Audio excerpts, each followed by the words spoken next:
好，電話線上邊咧就撥通香港一位嘅創作人張佳添。Hello， 佳添你好。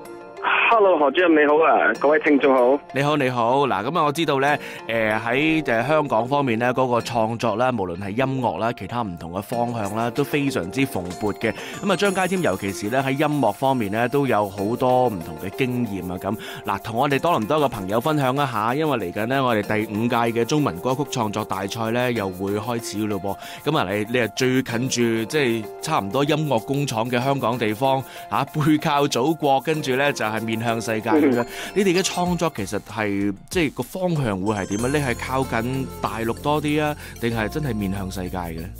其實今時今日嗰個音樂嘅發展咧，喺香港嚟講，其實都同譬如話10年前都變咗唔少啊。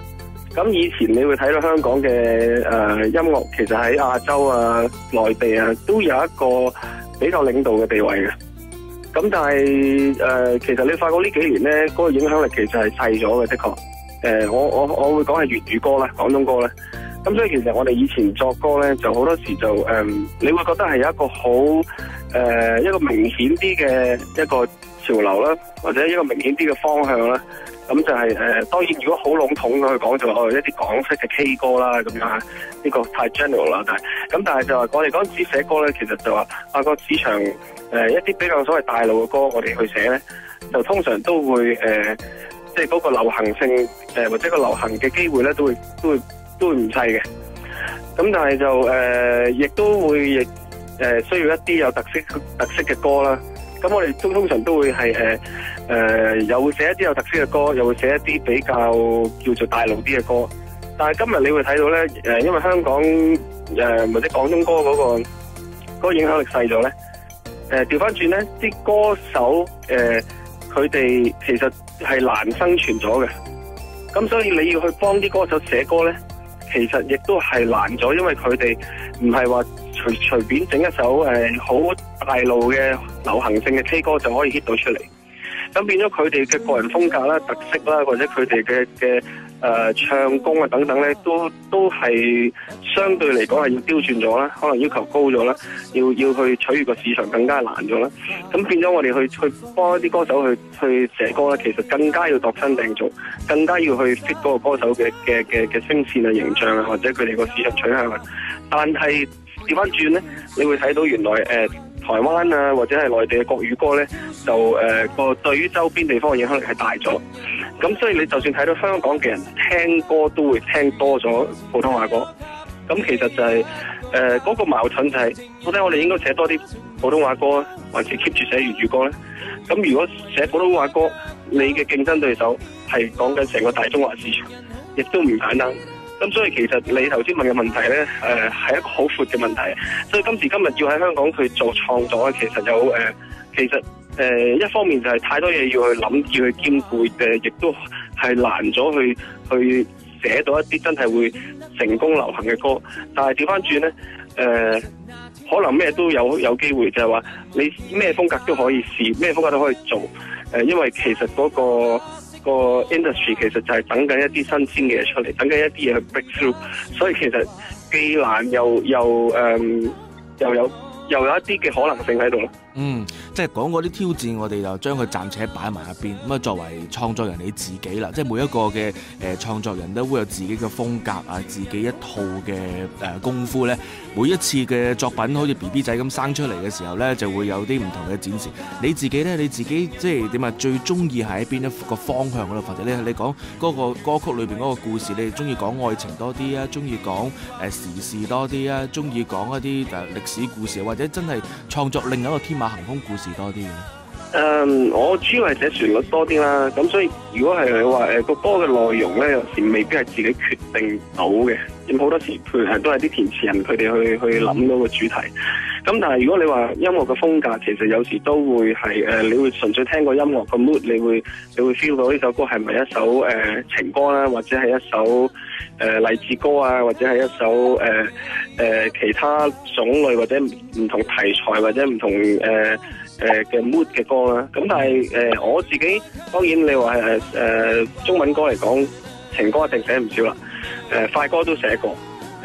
我記得我10幾年前啱開始喺香港有歌曲面世嘅時候咧，嗰陣時係一啲比較所謂清新啲嘅比較木吉他多啲嘅作品，例如古巨基嘅第二最愛啊嗰啲咁樣嘅。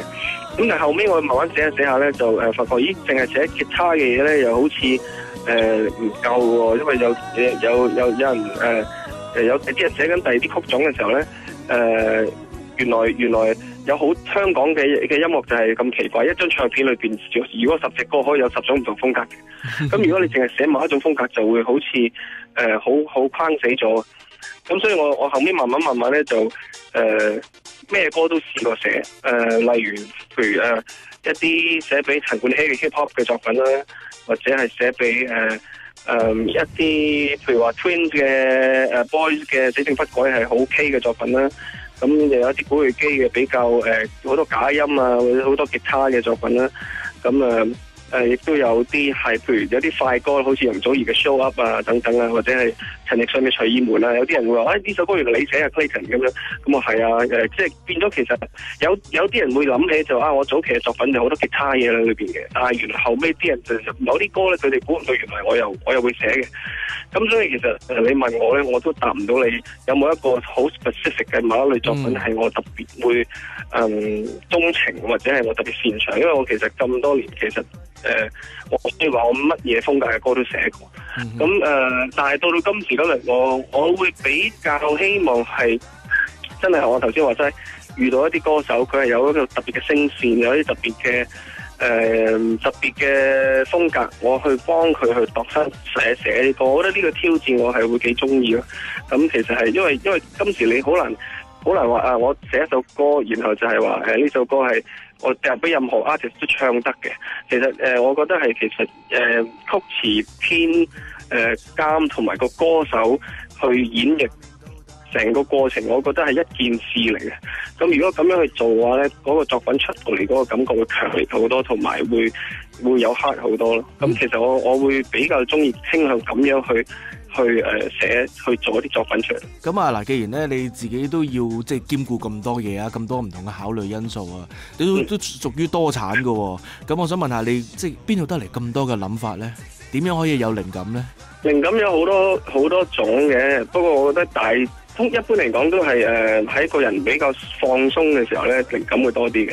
咁我試過係發緊夢嗰陣時作歌啦，有時瞓返黑覺會聽到啲旋律，跟住我會醒咗去記低佢啦。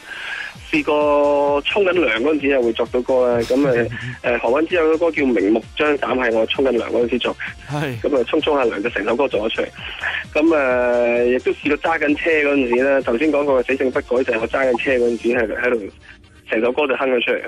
咁或者係頭先話發夢作歌啦，譬如好似古巨基嘅《第二最愛》啊。